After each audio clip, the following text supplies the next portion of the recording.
Selamat datang di Si Binuang Channel. Terima kasih sudah mampir. Mari kita lanjutkan novel SSK. Bagian 151. Selamat mendengarkan. Setelah David mengatakan itu, senyumnya menjadi serius, yang langsung membuat Bobby dan keluarganya merasakan banyak tekanan. Sekarang, mereka semua menatap David dengan heran. Meskipun mereka sudah lama tidak melihat David, David adalah orang yang baik di mata mereka. Saat David bertemu Bobby dan istrinya, dia akan bertingkah seperti tikus di depan kucing. Selain itu, dia juga berhati-hati saat melihat Felicia dan Quinn. Ini adalah trauma yang mereka berikan kepada David setelah bertahun-tahun dilecehkan. Dulu, David tak berani membantah Bobby dan istrinya. Jika dia berani berbicara kembali, dia akan dipukuli. Ketika mereka pertama kali bertemu David hari ini, mereka secara alami mengira dia masih sama seperti sebelumnya. Bahkan jika David membawa dua orang bersamanya, mereka sama sekali tidak memperhatikan mereka. Mereka tidak percaya bahwa orang pemalu seperti David akan berani melakukan apa saja untuk mereka. Namun, David tidak hanya berani membantahnya sekarang, tetapi dia juga berbicara dengan sarkasme, yang membuat Bobby tidak bisa menerima kontras yang kuat ini. Dia tidak tahan dengan kenyataan bahwa dia kehilangan rasa hormatnya. Oleh karena itu, dia menamparkan meja kopi di depannya, berdiri, menunjuk ke arah David, dan berkata, "David, jangan berpikir bahwa saya tidak akan berani memukulmu sekarang setelah kamu dewasa. Apakah Anda pikir Anda dapat memanggil saya dengan nama saya? Saya paman kedua kamu dan aku adalah walimu. Saya berani memukuli kamu di seluruh halaman ketika kamu masih kecil dan saya masih berani melakukannya sekarang." Quinn juga menatap David dengan ekspresi tidak senang di wajahnya saat ini. Dia tumbuh bersama David dan dia hanya 1 tahun lebih muda dari David. Dengan bantuan orang tuanya, dia sering menindas David ketika dia masih kecil. Dia akan menyalahkan David untuk segalanya dan David sering dijadikan kambing hitamnya. Oleh karena itu, David akan dipukuli bukannya dia dan sekarang. Dia memiliki keuntungan psikologis alami melawan David. Bahkan sekarang dia berumur 20 tahun.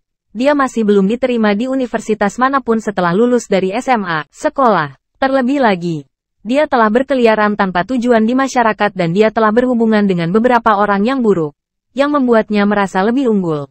Kini, David berani datang ke rumahnya untuk meminta uang dan mencibir mereka. Ibu Quinn memberitahunya uang itu baginya untuk menikahi seorang istri dan membeli rumah di masa depan. Uang itu tidak ada hubungannya dengan David. David, jika kamu tidak menghormati ayahku lagi dan memanggilnya dengan nama, jangan salahkan aku karena bersikap kasar padamu. Quinn juga menyela. David menoleh untuk melihat ke arah Quinn dan berkata dengan suara datar, "Quinn, tutup mulut, bajingan. Saya akan menyelesaikan masalah ini dengan Anda nanti." "Brengsek, beraninya kau berbicara padaku seperti itu. Kamu meminta untuk dipukuli." Setelah Quinn selesai berbicara, dia berdiri dari sofa dan ingin bergegas untuk memukul David. Namun, saat Quinn bangun, dia ditekan kembali ke sofa dengan tangan besar sehingga dia tidak bisa melakukannya. "Bergerak, kurang ajar. Siapa kamu? Jika kamu tidak melepaskannya sekarang, saya akan memastikan Anda tidak dapat meninggalkan kota Su. Apakah Anda percaya kepada saya?" Quinn berjuang mati-matian, tetapi tidak peduli seberapa keras dia mencoba. Dia masih tidak bisa mengalahkan tangan besar itu. Gordon tidak menjawab salah satu kutukan Quinn. Dia hanya menekan Quinn sedikit lebih keras. Itu segera membuat Quinn merasa sedikit tercekik sehingga dia tidak bisa bersumpah sama sekali. Jadi dia hanya bisa merentangkan tangannya. Tangan dan melambaikannya secara acak di udara. Gordon adalah seorang tentara bayaran di luar negeri. Jadi dia tentu saja tidak perlu membuang terlalu banyak tenaga untuk berurusan dengan seorang gangster seperti Quinn. Melihat Quinn didorong ke sofa dan tidak bisa bergerak, Karen, yang duduk di sebelahnya, segera bangkit untuk membantunya. Namun, dia didorong oleh Wayne yang tiba-tiba muncul di depannya. Dia kemudian juga didorong oleh kekuatan besar sampai dia jatuh ke sofa. Melihat situasi ini, Bobby tidak tahan lagi. Dia berdiri dan ingin mencari senjata. Istrinya dan putranya diintimidasi. Jadi bagaimana dia bisa menanggung ini begitu saja? "Bobby, lebih baik kau duduk diam." Keduanya adalah tentara bayaran di luar negeri. Mereka telah dibaptis dalam perang dan mereka memiliki darah di tangan mereka. "Apakah kamu pikir Anda bisa mengalahkan mereka?" kata David sambil menatap Bobby. Bobby hendak pergi mencari senjata ketika dia mendengar suara David. Tubuhnya tiba-tiba membeku saat dia berbalik untuk melihat Wayne dan Gordon. Masih bersama Si Binuang Channel. Mari kita lanjutkan novel SSK. Bagian 152. Wayne dan Gordon juga melepaskan beberapa aura berdarah yang mereka kembangkan di medan perang saat ini. Seketika, keempat anggota keluarga Bobby merasa kedinginan, dan mereka menatap mereka berdua dengan ketakutan di mata mereka. Keluarga Bobby adalah orang biasa, dan mereka secara alami tidak dapat menahan aura yang dikeluarkan oleh para master yang memilikinya telah dibaptis di medan perang seperti Wayne dan Gordon. Bobby duduk dengan hati-hati dan berkata, "David, apa yang kamu inginkan? Saya hanya ingin mendapatkan kembali apa yang menjadi milik saya dan mengambil kembali kompensasi orang tua saya. Adapun rumah ini, saya hanya akan menganggap ini sebagai tanda penghargaan karena kamu tidak membunuhku selama bertahun-tahun aku tinggal di sini. Jika Anda lebih kejam saat itu, mungkin David Liddell tidak akan ada sekarang," kata David sinis. "Tidak ada uang tetapi saya memiliki satu kehidupan. Saya tidak percaya Anda akan berani melakukan apapun kepada kami," teriak Karen. "Uang ini untuk putranya Queen menikahi seorang istri dan membeli rumah. Jika ini diberikan kepada David, karena Queen tidak punya pekerjaan namun, apa yang akan dia lakukan di masa depan? Selain itu, kompensasi ini membangun banyak usaha setiap tahun. Tanpa uang ini, kehidupan keluarga mereka akan mengalami kesulitan. Oleh karena itu, mereka sama sekali tidak dapat memberikan uang kepada David." Bobby sudah mau setuju. Toh lawannya kuat dan pasangan yang datang bersama David tidak mudah untuk ditangani. Namun, ketika dia mendengar apa yang dikatakan Karen, dia juga kembali sadar. Ya, jika mereka tidak memberikan uang kepada David, apakah David berani melakukan sesuatu pada mereka? Jadi bagaimana jika mereka tentara bayaran di luar negeri? Lagi pula mereka tidak berada di luar negeri. Apakah mereka berani membunuh mereka? David, kita sudah menghabiskan uangnya. Anda tidak akan mendapatkan apapun tidak peduli seberapa besar Anda menginginkannya. Plus, aku adalah paman keduamu. Dan aku adalah walimu. Saya berhak mengatur uang ini, kata Bobby. David ingin tertawa. Paman kedua, wali. Bobby, apakah kamu tahu apa itu wali? Apakah Anda bahkan layak disebut itu? Bahkan jika Anda seorang wali, saya seorang dewasa sekarang. Jadi kamu bukan waliku lagi. Saya tidak peduli apakah Anda punya uang atau tidak. Itu tertulis dengan jelas di dalam perjanjian yang telah Anda tanda tangani. Anda bilang akan mengembalikan uang itu saat saya berusia 18 tahun. Saya tidak akan meminta bunganya salah satu. Saya tidak punya uang, tegas Bobby. Baiklah. Saya telah menyewa pengacara terbaik di River City dan mereka seharusnya sedang dalam perjalanan ke sini sekarang. Saya pikir Anda akan mendapatkan panggilan dari pengadilan sore ini. Pikirkan baik-baik, kata David. Kamu. Saat itu, Bobby tidak tahu harus berbuat apa. Jika mereka memberi David uang, nyawa putra mereka Queen tidak akan terjamin. Jika mereka tidak melakukannya dan David menggugat mereka, mereka pasti kalah dengan bukti yang dimiliki David. Ketika saatnya tiba, itu akan merepotkan jika masalah ini memengaruhi pekerjaan putri mereka Felicia. Di satu sisi, ia perlu menjamin kehidupan putranya di masa depan. Di sisi lain, putri mereka bekerja untuk mereka, menyia-nyiakan begitu banyak usaha berada dalam bahaya. Bobby dan Karen tidak tahu bagaimana memilih. Masih bersama si Binuang Channel. Mari kita lanjutkan novel SSK. Bagian 153. Ruang tamu sepi beberapa saat. David juga tidak mendesak mereka. Dia masih duduk di kursi dengan santai seolah menunggu pihak lain membuat keputusan. David, jika kamu menginginkan uang, kami tidak memilikinya. Anda hanya bisa menuntut kami. Kami tidak punya uang bahkan jika kami ditagih. Jika kamu tidak percaya padaku, kamu bisa membunuhku sekarang. Akhirnya, Karen membuat keputusan. Ini pada dasarnya setara dengan memilih uang dan menyerahkan masa depan putrinya Felicia. Bobby menghela nafas lega, karena Karen telah membuat keputusan. Biarlah, Bu. Bagaimana kamu bisa melakukan ini? Felicia menangis sambil menatap Karen. Namun, Karen tidak mengatakan apapun padanya. Pada akhirnya, Felicia adalah seorang putri, dan dia pasti akan dinikahkan di masa depan sementara putranya masih orang yang akan menjaga Bobby dan dia ketika mereka sudah tua dan mengatur penguburan yang layak untuk mereka setelah mereka mati. Jadi, tentu saja, mereka akan memilih uang. Karena Anda telah memutuskan untuk tidak memberikan uang ini, tunggu saja panggilan dari pengadilan pada sore hari. Saya tidak ingin membuang-buang napas berbicara dengan Anda, kata David acuh tak acuh. Sebenarnya, David mengharapkan Bobby dan istrinya mengambil keputusan seperti itu. Jadi dia tidak terkejut. Dia sudah menduga ini akan terjadi. Jadi dia menghubungi pengacara terlebih dahulu dan memintanya untuk datang secepat mungkin. Sekarang, mari beralih ke masalah lain, kata David, berdiri dan berjalan ke arah Queen dan Gordon. Tangan Gordon, yang ada di dada Queen langsung menyambar pakaian Queen dan mengangkatnya dari sofa. Queen sudah lumpuh ketakutan karena sebagian besar niat membunuh Gordon diarahkan padanya barusan. Meskipun dia adalah seorang gangster di kota kecil setingkat kabupaten dan telah beberapa kali berkelahi, bagaimana dia bisa menahan aura master seperti Gordon? Queen, aku tidak ingin berdalih denganmu tentang hal-hal yang terjadi saat kita masih anak-anak, tapi beraninya kau menyentuhnya. Bibi Sally, saya akan menyelesaikan hal ini dengan Anda dengan benar. De David, jika kamu punya nyali, kamu akan membiarkanku memanggil orang-orangku. Saya berjanji Anda tidak akan bisa keluar dari kota Su. Queen berkata lemah. Saat ini, dia masih mengancam David.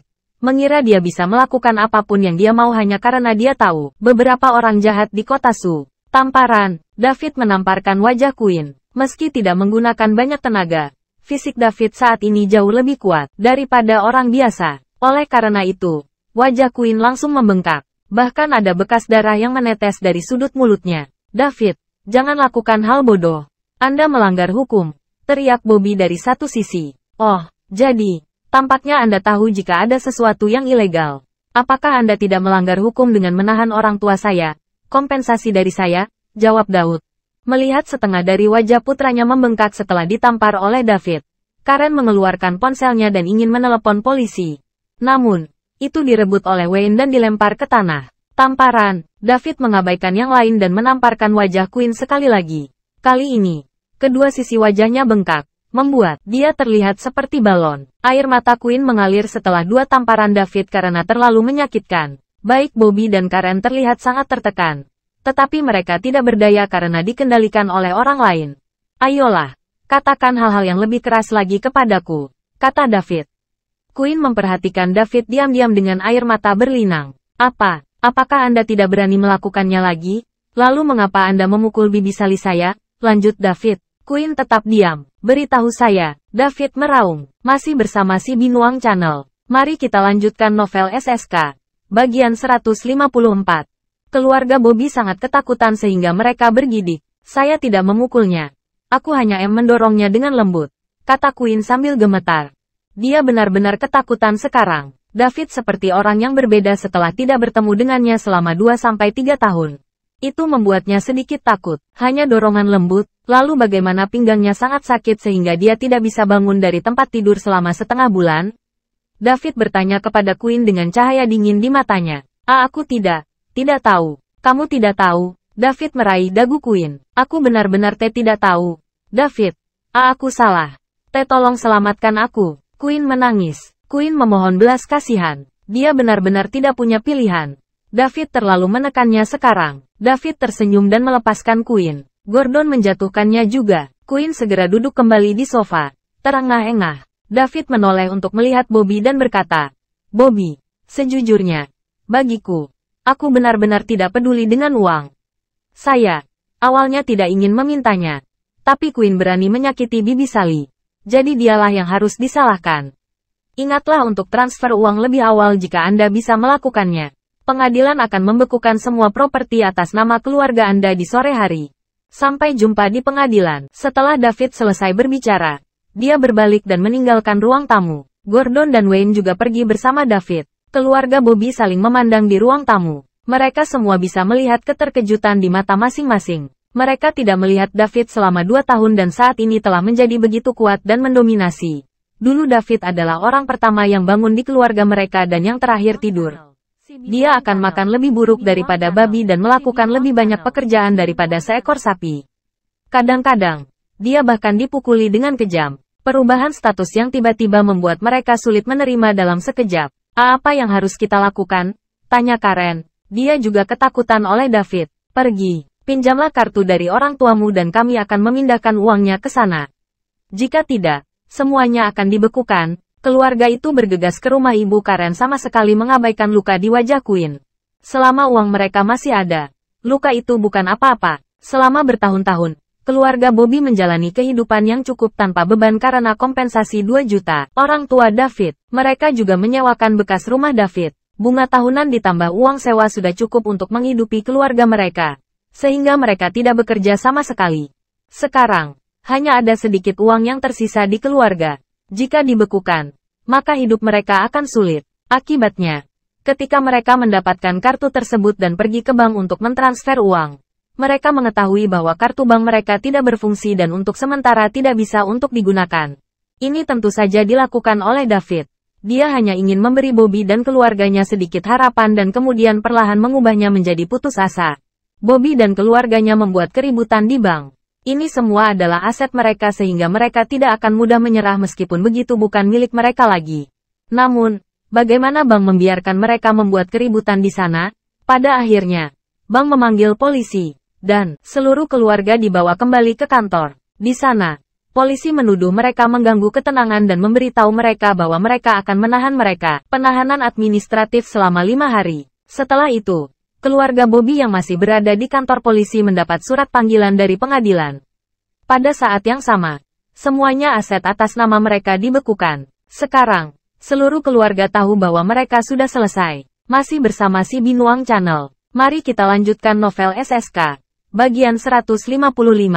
Setelah David meninggalkan rumah Bobby, David meminta Wayne dan Gordon untuk mengendarai mobil ke rumah Bibi Sally untuk membantu mereka memindahkan barang-barang mereka. Dia pergi ke rumah Bibi Diana sendirian. Dia ingin mencari cara agar keluarga Bibi Diana pindah ke River City seperti Bibi Sally. Rumah sudah siap. Plus, mereka bisa saja mengambil pekerjaan di Golden Leaf Hotel agar bisa mendapatkan penghasilan dan hidup nyaman. Dia sudah menyerahkan masalah Bobby kepada pengacara dan memberitahu mereka menggunakan koneksinya. Oleh karena itu, dia tidak perlu memikirkan masalah ini lagi.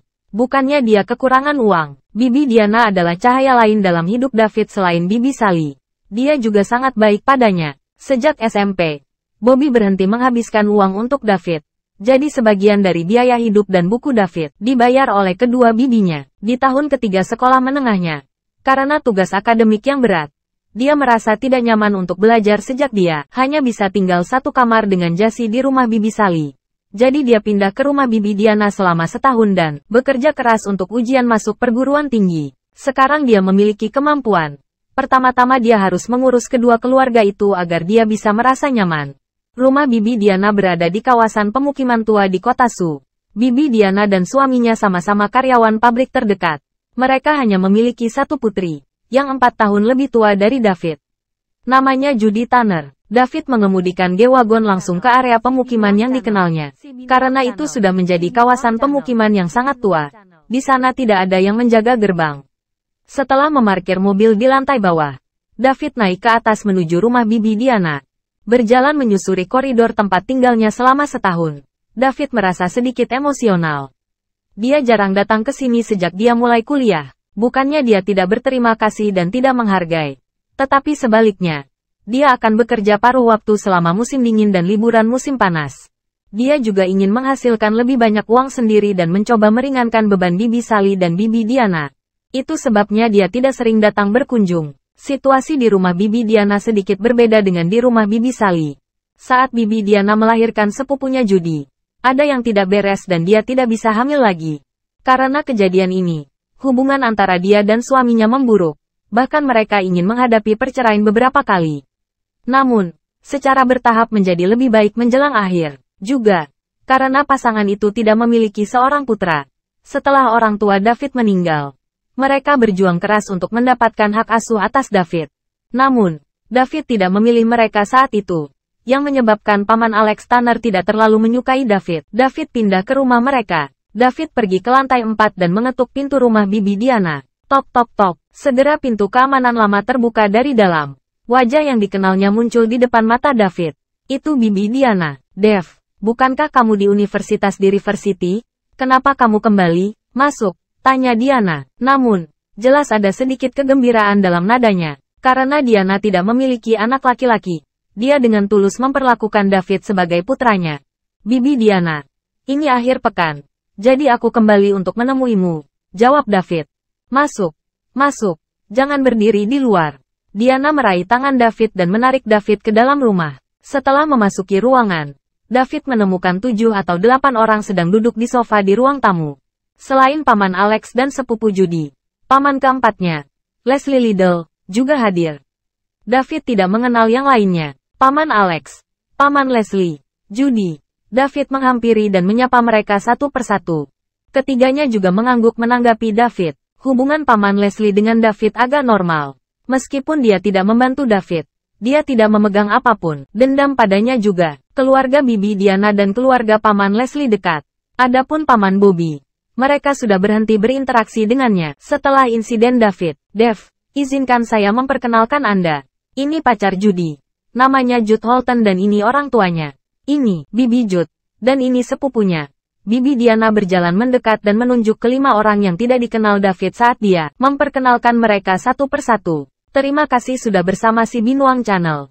Jangan lupa mampir pada bagian selanjutnya. Novel SSK dan novel lainnya.